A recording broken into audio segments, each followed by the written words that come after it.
Self defence کے cases کے بارے میں بات کریں گے. بہت سارے ایسے کیسز ہیں جن کا سیلف ڈیفینس کیسز کی بنیاد پر ٹرائل بھی ہوتا ہے, پروسیڈنگ بھی ہوتی ہے. یہ بتائیے گا, بہت سارے ایسے کیسز جن کے اندر کسی کو قتل کر دیا جاتا ہے اور اس کی پلی لی جاتی ہے کہ یہ سیلف ڈیفینس میں بندہ مارا گیا یا مقتول جو تھا وہ سیلف ڈیفینس میں ہی قتل ہو گیا. اس طرح کی جب صورتحال ہوتی ہے تو قانون کس نظر سے اس سارے معاملے کو دیکھتا ہے کہ سیلف ڈیفینس واقعی سیلف ڈیفینس تھا یا اس کی صرف پلی لی گئی ہے, اس کی آڑ لی گئی ہے اور موقع سے فائدہ اٹھایا گیا ہے؟ دیکھیں, جو سیلف ڈیفینس کی جو پلی لی جاتی ہے, ایک تو ہر کیس میں سیلف ڈیفینس کی پلی نہیں لی جا سکتی کیونکہ اس معاملات کے اندر ہوتے ہیں کہ جب کوئی شخص سیلف ڈیفینس کی پلی لیتا ہے تو سب سے پہلے وہ دیکھا جاتا ہے کہ کیا اس کے پاس جو وہ ویپن استعمال کر رہا تھا کیا وہ لائسنس یافتہ بھی ہے یا نہیں, کوئی وہ غیر قانونی لائسنس ویپن تو ہی نہیں استعمال کر رہا. آپ یہ کہنا چاہ رہے ہیں کہ سیلف ڈیفینس میں جو بنیادی نقطہ ہے وہ اسلحے کا جائز ہونا ضروری ہے, ناجائز اسلحے کی بنیاد پر سیلف ڈیفینس نہیں ہوتا. آپ کبھی بھی ناجائز اسلحے کی بنیاد پر سیلف ڈیفینس کی پلی تو کبھی بھی نہیں لے سکتے. حالانکہ وہ سیلف ڈیفینس بھی اگر فرض کریں وقتی طور پر ہو کہ ایک بندہ ہے, اس کو سیلف ڈیفینس کی ضرورت تو پڑ گئی ہے لیکن اس نے دوسرے سے اسلحہ چھین لیے. سر دیکھیں, جو اب یہ دیکھا جاتا ہے کہ جو وقوع جو سرزد ہوا ہے, سب سے پہلے تو یہ ڈومین دیکھی جائے گی, جورسڈکشن دیکھی جائے گی کہ جو وقوع سرزد ہوا ہے وہ کس جگہ پر ہوا ہے.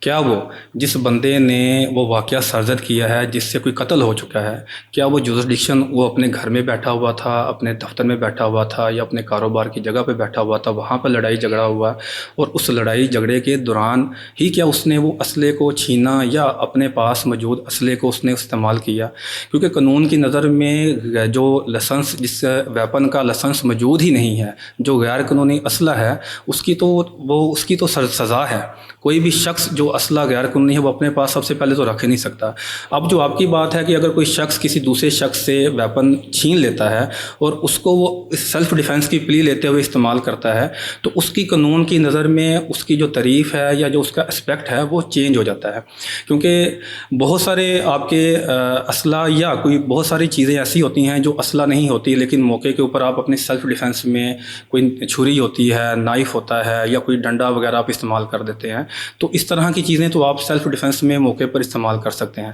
لیکن جو غیر قانونی اسلحہ ہے اس کی آپ کبھی بھی پلی سیلف ڈیفینس کے اندر نہیں لے سکتے.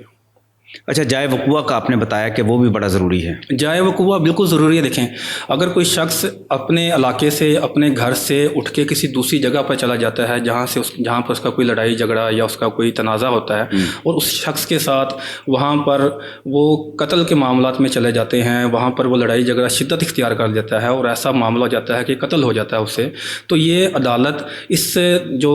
جورسڈکشن ہے اس کو ضرور دیکھتی ہے اور پرکھتی ہے کہ کیا جو واقعہ سرزد ہوا ہے وہ جو قاتل تھا وہ اس کے علاقے میں ہوا ہے یا جو مقتول تھا یہ واقعہ اس کے علاقے میں جا کے ہوا ہے. اچھا, اس میں جیسا کہ میں نے آپ کو بتایا کہ جائے وقوع کی بات کی جاتی ہے جب ایک آدمی کسی جگہ پر جاتا ہے اور وہاں جا کر وہ قاتل بن جاتا ہے, لیکن صورتحال یہ ہوتی ہے کہ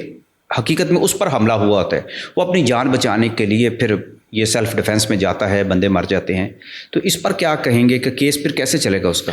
دیکھیں صاحب, اس کے اندر جو واقعہ جو وقوع ہوتا ہے اس کے جو حالات و واقعات ہوتے ہیں وہ ہر مقدمے کے اوپر, ہر کیس کے اوپر جو ہے سرزد ہو رہے ہوتے ہیں.